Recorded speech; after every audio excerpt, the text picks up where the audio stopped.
Est-ce que les codes du genre horrifique datent d'il y a longtemps? Eh bien, c'est justement ce que nous allons découvrir ensemble avec...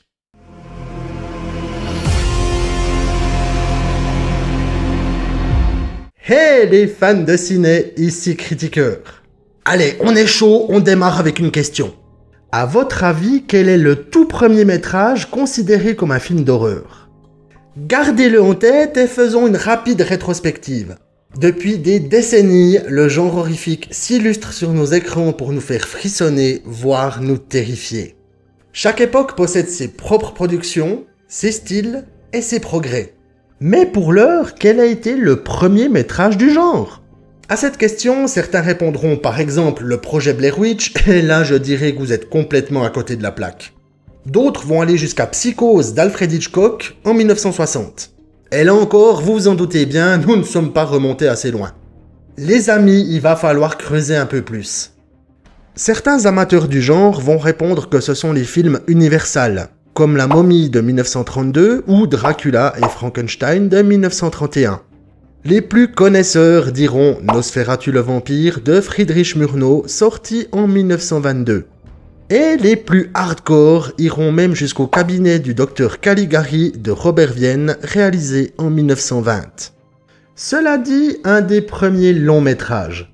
Et si je vous disais que le tout premier film horrifique, bien que court, est français? Qu'il a été réalisé par l'incroyable Georges Méliès, qu'il dure 3 minutes et 15 secondes, et qu'il date de 1896. S'agissait-il réellement d'un film? Est-ce que Georges Méliès serait le père du cinéma d'horreur actuel? Et surtout, est-ce que ce métrage a instauré les codes horrifiques que nous retrouvons encore aujourd'hui dans nos films d'horreur? Nous allons voir tout cela ensemble, mais avant toute chose, ce film, de quoi ça cause? Bon, et je vous préviens, ça va être chaud de résumer un court-métrage de 3 minutes. Dans un château, deux explorateurs vont faire de terrifiantes rencontres, dont celle du puissant Méphistophélès. Arriveront-ils à s'échapper de cet endroit? Oh là, c'est court, clair, concis. D'ailleurs, le métrage est si court que je vous conseille d'aller le visionner avant de continuer la vidéo. Vous trouverez le lien en description et 3 minutes, ce n'est pas si long. A tout de suite. Bon, en attendant...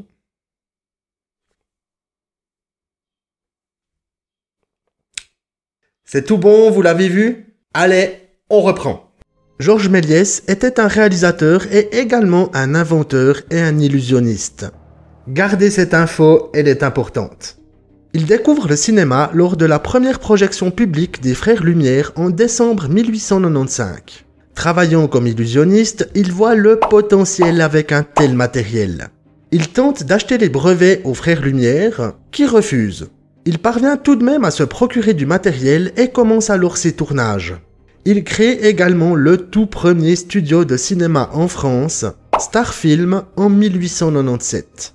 Pour en revenir au Manoir du Diable, il a été tourné en extérieur dans le jardin de la propriété de Georges Méliès.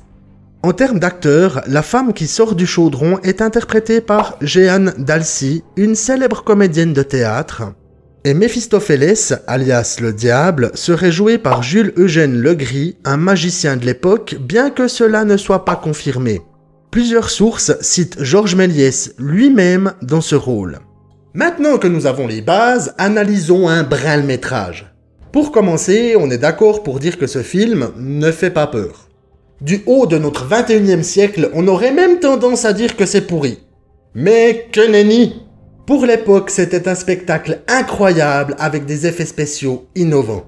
Le but de Georges Méliès ici était de présenter un spectacle de magie sur pellicule tout en racontant une histoire. Imaginez-vous à la fin du 19e siècle. Pas de wifi, pas de réseau, pas de télévision, pas de technologie et on vous projette ce métrage sur un grand écran. Ça devait quand même vachement avoir de la gueule. Sans doute sans le savoir, le réalisateur va poser les bases du genre horrifique dans ces 3 petites minutes de métrage. Les codes de l'horreur sont nombreux, peuvent se modifier suivant le style et on peut même en créer de nouveaux.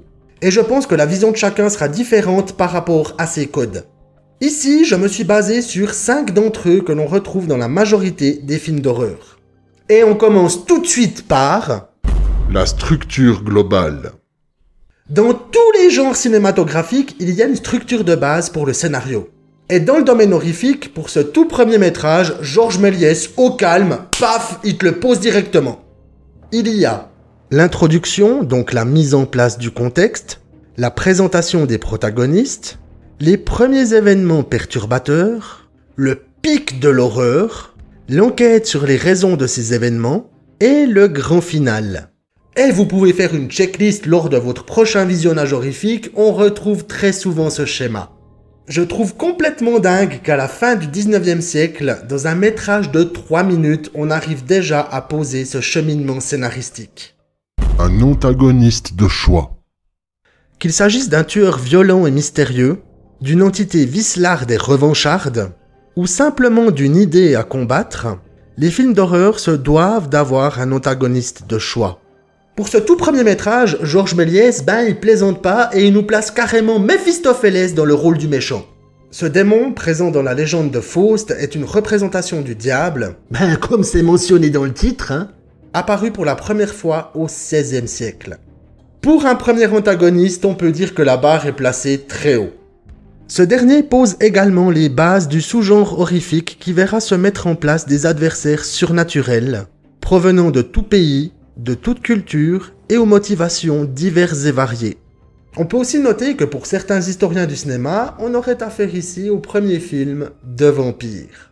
Le personnage de Méphistophélès a beaucoup de points communs avec ces êtres de la nuit, notamment sa capacité à se transformer en chauve-souris, un serviteur à son service, ou encore sa peur de la croix. Les effets spéciaux. Un maquillage foutrement bien fichu, l'utilisation de costumes, ou une abondance d'effets numériques, tout peut être utilisé pour intensifier l'immersion dans un film d'horreur. Dans Le Manoir du Diable, Georges Méliès utilise pour la première fois sur pellicule ce type d'effet par l'intermédiaire de la prestidigitation. Cela lui sert bien entendu à atteindre son objectif, présenter un spectacle de magie sur grand écran. On dit des équipes d'effets spéciaux d'aujourd'hui que ce sont parfois de vrais magiciens.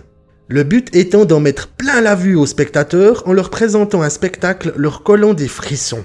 Même si les effets présentés ici ont vieilli, c'était une prouesse pour l'époque et cela a posé les bases des visuels horrifiques qui continueront d'évoluer au fil des années. Une raison à l'histoire. Bien souvent, un film d'horreur nous raconte une histoire pour nous informer, nous mettre en garde ou nous transmettre une morale. C'est ce que faisaient les histoires de l'époque, qu'il s'agisse des fables de La Fontaine au XVIIe siècle, ou des contes des frères Grimm au début du XIXe siècle. Encore aujourd'hui, beaucoup de films d'horreur sont réalisés pour dénoncer un sujet de société, comme Mr. Babadook ou It Follows, ou simplement pour nous mettre en garde, comme dans Evil Dead. Non, on ne peut pas lire à haute voix des textes écrits avec du sang dans un bouquin fait en peau humaine. Dans Le Manoir du Diable, on pourrait dire que le fin mot de l'histoire, c'est « combattez le mal ». Ok, je sais, c'est léger, mais il s'agit du tout premier métrage horrifique de l'histoire. Faudrait quand même pas pousser. Il faut que ça fasse peur. Et le plus important pour un métrage horrifique, il faut que ça fasse peur. Logique, tu me diras. Qu'il s'agisse de frissons sur notre épine dorsale, d'un sursaut à cause d'un jumpscare, ou d'une terreur sans nom qui nous fige sur notre canapé, un métrage d'horreur se doit de nous donner notre dose d'adrénaline. Comme je l'ai dit avant, en regardant Le Manoir du Diable aujourd'hui, on n'est absolument pas terrifié. Mais remis dans son contexte de l'époque, je pense que ça a dû être une véritable trouille pour les premiers spectateurs. Les effets spéciaux, le décor d'anciennes ruines, la présence de sorcières et de Méphistophélès, ceux qui ont vu le film à l'époque ont dû avoir leur dose de frissons. Incroyable de voir que dans ces 3 petites minutes, Georges Méliès a réussi à caser ces 5 codes horrifiques, et ceci à la fin du 19e siècle. Précurseur le mec quand même, Et le fun fact, c'est que le réalisateur a également inventé le remake. Aujourd'hui, on râle à chaque fois qu'on nous annonce l'arrivée d'un nouveau remake. Oh, mais ils vont bientôt arrêter de nous emmerder avec ça. Mais c'est quoi cette mode? Ah là là, c'était quand même bien mieux avant. Eh bien, Georges Méliès, seulement 1 an après la sortie du Manoir du Diable, a réalisé son remake, Le Château Hanté. Ce très court métrage dure 45 secondes et a été colorisé à la main. Je vous mets le lien en description. Donc, pour répondre à la question, oui, les codes horrifiques datent d'il y a longtemps et sont même plus anciens que la sortie du Manoir du Diable. Car si beaucoup de métrages horrifiques se basent sur des scénarios originaux, il ne faut pas oublier que les balbutiements du genre se fondent sur la littérature. La présence de Méphistophélès, tiré de Faust dans ce film, les monstres des studios Universal reprenant ceux des grands romanciers horrifiques du 19e siècle, et même un autre célèbre film de Georges Méliès, Le Voyage dans la Lune, s'inspirant d'un roman de Jules Verne. Tous proviennent en partie des romans de l'époque. Le cinéma, de manière générale, est l'évolution des pages se transposant sur un écran. Sans la littérature de genre, nous n'aurions sans doute pas le domaine cinématographique de l'horreur tel que nous le connaissons aujourd'hui. Et on pourrait même pousser plus loin. Comme je l'ai dit avant, les contes sont également des sources inépuisables d'histoires horrifiques. On peut remonter bien avant les frères Grimm, certaines histoires datant des siècles précédents, et même de temps beaucoup plus anciens. L'horreur et ses codes ont finalement toujours été présents. Le fait, c'est simplement car depuis l'aube des temps, l'être humain connaît la peur. Et voilà, fans de ciné, c'est tout pour ce film. Qu'en avez-vous pensé? Dites-le moi dans les commentaires et profitez-en pour me dire quel est le film d'horreur le plus ancien que vous ayez vu. N'hésitez pas à me laisser un bon vieux pouce bleu si la vidéo vous a plu, ainsi que vous abonner à la chaîne si ce n'est pas encore fait. J'en profite pour souhaiter la bienvenue aux nouveaux abonnés. Vous allez voir, ici c'est sympa, des fois on retourne vachement loin dans le passé. Merci d'avoir regardé cette vidéo jusqu'au bout. C'était Critiqueur, en direct du canapé. Prenez soin de vous, à très bientôt pour une nouvelle vidéo, et bien entendu, bon visionnage.